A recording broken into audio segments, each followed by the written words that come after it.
से रहो तो कुछ के नहीं खे फेर हो। तू बनले जे बारू से रहो तो कुछ के नहीं खे फेर हो। तोहर चरण में शीश झुकावताए माई। आवा बघवा जिला के बाग बुलावताए माई।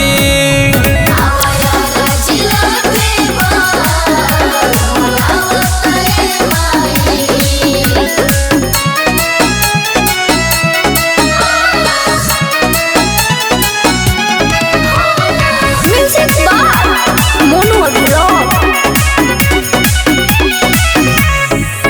माई बेटा कृपा बनावेलू एके बोली पदोरा लावेलू।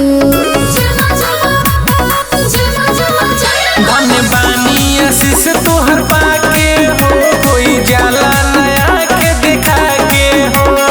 तोहरे सेवा में जीवन अपन बितावताए माई। आवा बघवा जिला के बाग बुलावताए माई।